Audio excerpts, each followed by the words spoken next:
So media day, we heard some very interesting comments from both Calvin Booth and Michael Malone. And in particular, Ryan, we had a conversation about three-point variance. Do the Denver Nuggets need to increase their three-point attempts? Should that be a focus of the team even without KCP being on the roster? Ryan, did you think that there were some interesting comments that were made yesterday in that conversation? Oh, there were absolutely interesting comments made, and I think the perspective is really fascinating too, because you lose Reggie Jackson, you lose Kentavious Caldwell-Pope. You're likely going to replace those guys in the starting lineup with Christian Brown, and then off the bench with Russell Westbrook, who's not really known as a big three-point shooter or an efficient one anyway. So I think this is going to be a fascinating conversation for Denver throughout the year. How much does three-point shooting affect their team? They've never been like a high-volume three-point shooting team, and Michael Malone made sure to mention that they were last in three-point attempts per game last year. He wants to get that number up, and I thought that was a fascinating perspective from a coach. Yeah. Well, for the audience that didn't have a chance to listen to it yesterday, I want you to hear a question and then a response from Calvin Booth on three-point variance for the Denver Nuggets. Calvin, with the shooting side of it, you guys were last in volume last season. With the offseason moves that you made, obviously you guys lose not just KCP, but Reggie, Justin Holiday. How do you kind of evaluate where you guys are at from a three-point shooting standpoint and how to kind of keep up, I guess, with the large volume that has been the trend in the league for several years, especially with Boston winning it last? I think there's two aspects to that question. One's more philosophical in nature, and I'll deal with that second. The other one is we are riding a fine line with our shooting. When you have Russell Westbrook and Aaron Gordon and Peyton Watson all in your rotation, I think Christian should be left out of that conversation when he shoots 42.9% above the break last year. So, but like, it is going to be a fine line. It's something we have to monitor. If we need to address our shooting at the trade deadline, we'll do it. We have a couple young guys in tow. Maybe if we have some injuries or something, maybe they can show they can make shots under pressure. But it's something we definitely need to monitor. I think it's a philosophical question. If you're better than somebody, right? Like Nikola Jokic is better than everybody in the world. Like, why do the same thing? So really quickly on that part. Interesting. What do you think? Because it was answering the first part. We will address it if we need to, but then there's almost this other side philosophically, almost a pushback against the movement of the modern NBA. What did you take away from kind of that pause break there? We have Jokic. Why would we do the things everybody else is doing? I think honestly, it's really logical. It's really sound. It's one thing where the Nuggets last year, they were a near favorite to win the championship all throughout the year, despite the fact that they didn't take a ton of threes. Jamal Murray is not a high-volume three-point shooter. The only real high-volume three-point shooter that they have was Michael Porter Jr. He's 7 attempts a game. Yeah, and like that's his game. That's exactly what you want him doing as often as possible, and good on him. So, but that kind of combines the fact that Aaron Gordon's very choosy with the three-pointers that he takes. Nikola Jokic, same thing. KCP, surprisingly, like not a super high volume three-point shooter in that starting lineup. So Denver, they like to move the ball. They like to to generate the best shot.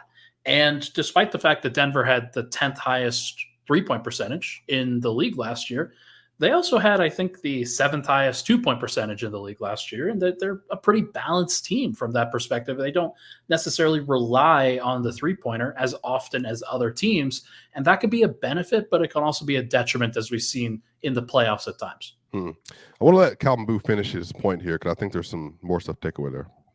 They can do and make it random. Like, if we shoot the same number of threes as the worst team in the league, and they make more than us that night, they might beat us. Nikola Jokic should not lose games like that. So I think part of it's part of that equation is the fact that we have the best player in the world, and the way he plays a game and manages a game is in a way where we don't get a lot of three-point shots. I mean, he's the best floater shooter in the league, one of the best mid-range shooters in the league. Michael Porter Jr. shot 55% on mid-range shots last year. So, like, I think it's just it's a more complex conversation than just like, if we don't have enough shooting, and what do we need to do to address it? So that right there, I agree philosophically that Jokic's game is predicated on generating very efficient looks around the rim, generating very efficient looks from mid-range, and then generating a highly advantageous pick and roll game with Jamal Murray or whoever the point guard is, even Reggie Jackson. I want to say Jokic and Reggie were even like a +8 on the court last year together. Yeah, well, exactly. They're just, again, Jokic just gives you the freedom as a guard to have an elite roller, an elite spacer, or an elite passer, playmaker, whatever you choose to need. And so I do think that there's truth to that.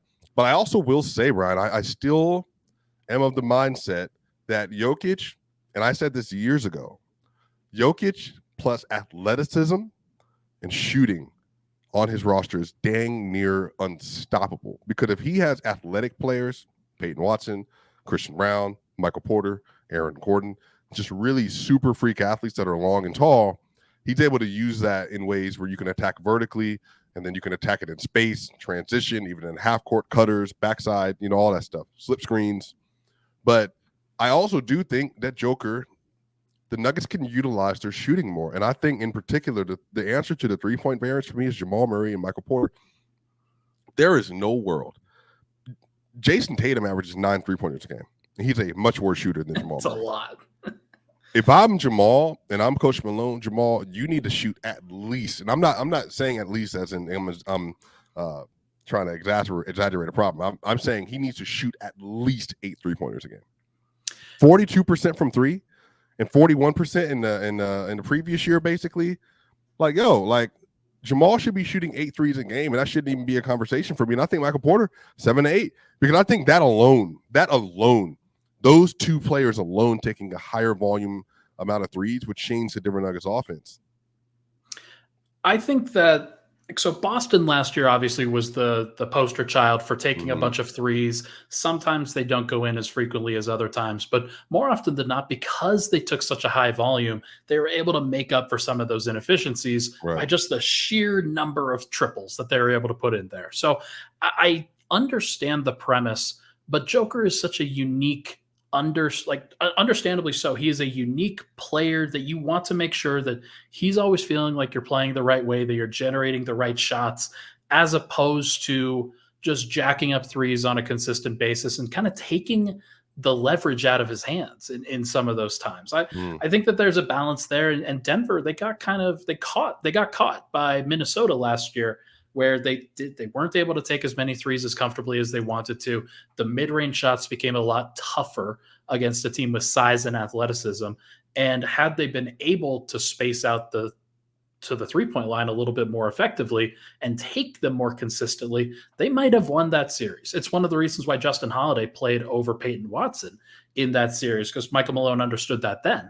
So I'm curious. I don't know how it's going to work. I do think that a bellwether for this upcoming season, who plays more from a game-to-game basis and a minute-to-minute basis? Julian Strawther, your three-point specialist, or Peyton Watson, your defense and athleticism guy off the bench? That could be a nice little bellwether there. Yeah, I think that's going to be one of the equations as well. By the way, Jokic shot 29%, I believe, versus the Wolves from 3. He shot 61% from 2, I want to say. But he shot in, Ryan did the point per possession target. I'll just add it up to this. Jokic shot 0.87 or 0.87 points per possession as a 3-point shooter versus the Wolves. Not good. No, it's terrible. So there's definitely room, I think, for Joker in particular. And he does it. He has these variance years. Well, 1 year, super good 3-point shooter. Next year, mid. The other year, elite.